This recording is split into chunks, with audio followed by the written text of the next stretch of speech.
Вие сте човек много активен, много познат, така в цялата област мога да кажа. Гласували са ви доверие.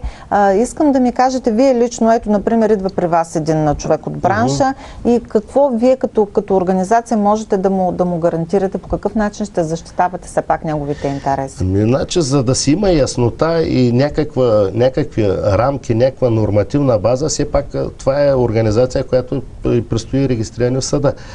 Трябва да Кога ще се случи това? Веднага казвам, значи подадени са документите миналата седмица в окръжен съд Ямбол за регистрация. Очаквам до края на тази седмица или най-късно в началото на другата седмица да излезе съдебната регистрация. И веднага отивам в София, буквално на другия ден, за да станем член на Националната асоциация на млекопроизводителите. Ще ви приемат ли? Абсолютно ще не приемат, още повече, че нейният председател, господин Бойко Сенапов, беше уважаван гост на учредителното събрание. Така че няма как да... Трябваше с това да започнем. Да, висок гост имахме от София, така че господин Сенапов уважи нашето учредително събрание. Там си има процедура. Процедурата е следната. Председателя подава заявление от името на асоциацията до националната и ние ставаме пълноправен член вече на Националната асоциация. И вече когато се решат, ние вече ще участваме, аз като председател или пък някой от моите заместници от управителния съвет, вече когато се решават национални въпроси, касаещи всички животновъди в цяла България, ние също ще имаме своя глас ямболските животновъди. Тоест, ще живеем участие в взимането на важни решения за тяхното бъдеще. Това е пътя. На Запад е така, предполагам, че и тук ще стане така.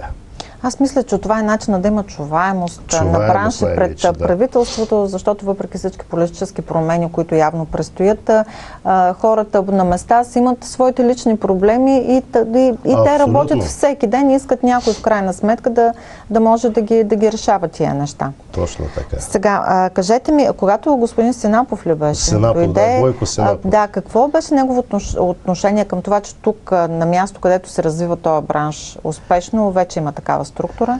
Господин Сенапов първо беше очарован от идеята. След като дойде, наистина той закъсня с 5-6 минути, нормално пътуваше от София, до тук пътя е дълъг, знаете как е, но изнесе едно много прекрасно приветствено слово към всички животновъди. Още повече, той голяма част от тях говоря за едрите и ги познава лично. Срещали са по протести, по шествия, заради проблемите, най-малко визуално ги е виждал поне 2-3 пъти. Така че тематиката не беше нова, но той беше очарован, вика, в тези трудни времена, когато всеки се е загърбал собствените си проблеми, вика, вие, вика, да учредите организация, която да защитава, да се обедините, да представлява вашите интереси. Това за мен, вика, вие правите в момента, вика, нещо велико. Запомнете, вика, хора, вика, мили животновъди, вика, това е начина, вика, да бъдете обединени и тази асоциация да представлява всеки един от вас. Това е начин, иначе по-отделно, вика, много лесно, вика, може да ви бият, вика, да ви свалят цени и така нататък, така нататък. Тъй, че той приветства с цялото сърце и душа тази самата учредителна сбирка, така беше доста многословен и разбира се, получи овациите от всички животновъди и каза само напред. Напред, никакво назад, пожелание успех и така. Регистрираме ли се в съда, трябва по най-бързия начин да станем член на Националната асоциация и оттам вече да решаваме проблемите на по-високо ниво. Аз като ви слушам, до края на месеца, горе-долу като срокове, сте решен да направите всичко. Абсолютно съм решил до края на юни месец да приключа, да станем членове на Националната асоциация и вече може би аз като председател, нали, ще има вече представител от Ямболски регион, когато се договарят вече условията с Министерството, примерно на земеделието и с Министерски съвет. Аз ще държа, ако разбира се, стана член на управителния съвет, вече това го решават горе управителния съвет, който е от всяка област, предполагам, има по един или не, примерно по един, но управителният съвет на Националната асоциация, те ходят на преговори с Министерството. Така че с Министерството на земеделието, с Министерски съвет, с министър-председателя, така че тези срещи ще държа да присъствам, защото там ще се решават важни неща за бъдещето на животновете. И аз ще държа в качество на председател, нищо повече. Да се върнете тук до хората, да имат не, че имам време да ходя до София и да правя срещи. Аз това да ви питам, вие как приемате тая отговорност и кога наистина Просто репликата ми беше така, когато ще намирате време и за това. Аз трябва да ви кажа, че ми идва малко в повече, ако беше нещо, което е извън моя бранш, т.е. не беше животновъдство, примерно беше кинематография, примерно, или модно дело, нямаше да се съглася. Но тъй като ми е близко като проблематика, още повече, че нашите проблеми на ветеринарните лекари са почти свързани, абсолютно. Ние орем, казано по образно, на една бразда. Ако ние сме вола, ако животновете са вола, ние сме отзаря този, който бута работа, образно казано, но ние орем на една бразда. Така че ето още повече, че сега имаше един национален протест на Национално сдружение Струма на животновете в Благоевградска област, там югозападния регион, и представители имаше наши на ветеринарни лекари, които са оттам, разбира се. Сега трудно му е сега лекара от Бургас да отиде в Благоевград, но имаше хора, наши представители, които подкрепиха този протест на животновете, даже заедно носеха знамето на животновете. Тъй, че проблемите не са общи и ние трябва да ги решаваме. Но за времето, питахте, наистина ми идва в повече, но трябва да ви кажа, че избраха хората съвсем нормално. Смисъл, казаха докторите, ти си нашия председател, ти, вика, имаш повече време. Викам, бе, хора, нямам толкова време. Ама, вика, не си толкова заед като нас. Знам, вика, че си и доктор, знам, вика, че си и съветник, но викаш, намериш време, вика, и за нас. Искаме да не бъдеш председател и да представляваш нашите интереси. Тъй, че се стяга и вика, опенците викат и работи, и аз се съгласих. Нямаш как да им откажа на тези хора. Така е, кажете сега за тези, които не слушат и които искат. Да. Вие казахте, че това е една отворена структура, която може да се запишат всеки един, и по-големите, и по-малките производители. Така че остава да кажем, вече след регистрацията ли, сега ли, ще имате ли някакъв офис, къде може да бъде, къде може да се запишат хората? Сега ще кажа, офис сигурно ще имаме, но всичко това ще го направим по закон, така каза и Бойко Синапов, така каза и адвоката, с който готвим заедно документи, които внесахме със съда. Значи казаха доктор Георгиев, след като бъде регистрирана асоциацията в съда, всичко ще прави след това. Тогава един вид легитимни ставаме, след като излезе решението на съда. Това е. Тогава вече може да наемем офис от името на асоциацията, ще направим печат, примерно. На второ място вече, тогава вече официално можем да почнем да решаваме проблемите на животновете с различните инстанции.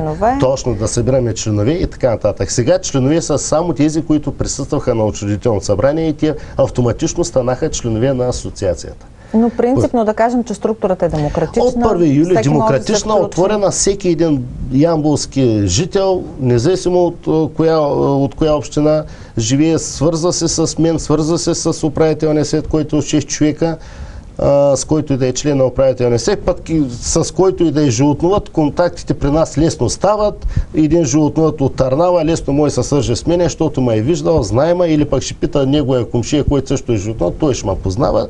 Тъй, че нещата при нас от 1 юли реално почваме да набираме нови членове, след като станем членове на Националната асоциация, и да постепенно да приобщим, моята идея е да приобщим всичките животновъди и млекопроизводители на територията на Ямболска област. Може би този процес ще приключи към края на годината, така че всички ще бъдат обединени под тази структура, което е много добре, мисля, за тях. Така, аз мисля, че няма да мине много време и това ще се случи. Да.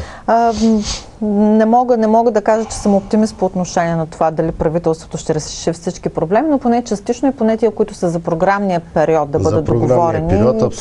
Това е много важно. Аз също не съм оптимист, аз така силно се надявам. Виждате какво става сега в момента, каква е сложна политическата обстановка. Не се знае кога ще има ново правителство, старо, нищо не е ясно. Вие искате, не искате, усещате ли как не може да избягате от политиката, макар и от другата страна, макар и от другата страна, като човек, който ще представлява тази асоциация, пак ще имате допирателна с тях. Много добре знаете как се случва там нещата. Дайте една оценка на конкретната ситуация политическата в момента. Пак сме в дестабилизация. Говори се за политически петък 13 в буквалния смисъл. Точно. Очаква се тогава да подаде оставка правителство. Вие какво мислите? Мога да кажа като гражданин, но все пак ще се съобразя, че съм и член и председател на Асоциацията на животновъдите. Ще гледам този път от нашата камбанария. Тоест, ние в момента не сме доволни. Политическа установка, всички тези неща, които се случват сега, те може би са за хубаво, дай Боже, но пък реално това забавя решението на нашите проблеми. това забавя решението на нашия проблем. Ние сега няма при кой да отидем в София, да се срещнем, да кажем, чакай, дай да правим новия програмен период, кога ще бъде отворен, да има яснота, хората питат, незнание, в невидение са, то няма с кой да се срещнеш. Пък и да има, те вече знаят са в оставка почти, нали, примерно министъра, изобщо няма да е заинтересован, утре ще има служебно правителство, те не знам дали се опитат да ги решат тези проблеми, защото са за 2 месеца, няма те, че отидаха нещата пак след изборите и есента, така че общо взето ще изгубим 1 година. Аз тази година я виждам нулева в ветеринарната медицина и животновъдството. Честно да ви кажа. Добре, че животновете получаха по 39 лева, там 15 милиона бяха раздадени, големите 15 милиона. Тези другите 10 милиона я ги видят животновете, я не ги видят по програма De Minimis. За ветеринарните лекари нищо добро не ги чака, трябва да ви кажа, до края на годината, тъй като и ние сме в стачна готовност. Тъй, че тази година се очертава нулева.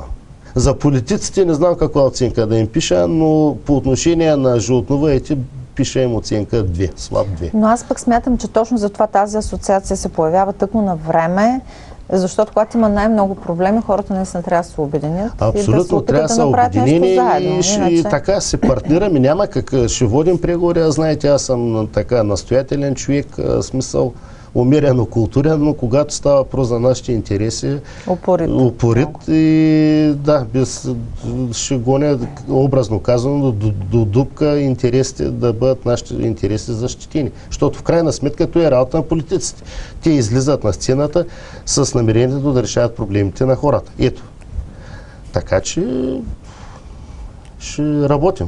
С което да е правителство, дай Боже да има промяна. Дай Боже да има промяна, защото това, което в момента е ужас. Ужасно е просто и дано не се Знам, че това не е тема на нашия разговор, но в политиката скоро ще ви видим ли като работещ човек пак, защото беше факт, че вие наистина така в годините сте от хората, които са опитвали да променят нещата. Вижте, значи аз все още съм общински съветник, избран съм от хората да представлявам тяхните интереси на територията на община Тунджа. Сега вече съм в по-друго качество, но едното не пречи на другото. Нали? Това са две мои така отговорности, които мога да ги нося по двете мишници, да не кажа под едната. Сега дали ще ме видите в политиката, това, което мога да кажа е, че за сега все още не съм аз взел решение за себе си. При всички случаи ще се остана председател на асоциацията, практикуващ лекар, общин съветник. При всички случаи това, което е сигурно, че на другите местни избори, които ще бъдат до година, ще участвам. Това е сигурно, което съм си го решил. Вече под каква форма и как, по какъв начин, това още не мога да го кажа. А в реалната политика дали ще бъда в близко бъдеще, не мога да ви кажа. Най-общо взето, сега асоциацията ми е приоритет и мисля, че това е така доста интересна тема за мен. Наистина това е най-актуално. Аз ви пожелавам успех. Пожелавам успех на асоциацията и на вас като лице. И наистина по-скоро да се случи да бъдат решени проблемите на хората, защото пак казахме, че този бранш държи общо взетото голяма част от производството в региона. Има и социален ефект и наистина хората заслужават да им бъде обърнато внимание. Аз разчитам на това, че вие ще ни държите постоянно в течение на това какво се случва след като регистрирате вече наистина официално асоциацията. Бих казал, че след като се върна от София, ще има новини така интересни и бих ги споделил с жителите на област Ямбол. Голяма част казахте, че от тях са точно от този бранш, така че бъде интересно за тях. Благодаря ви за този разговор. Пожелавам ви успех.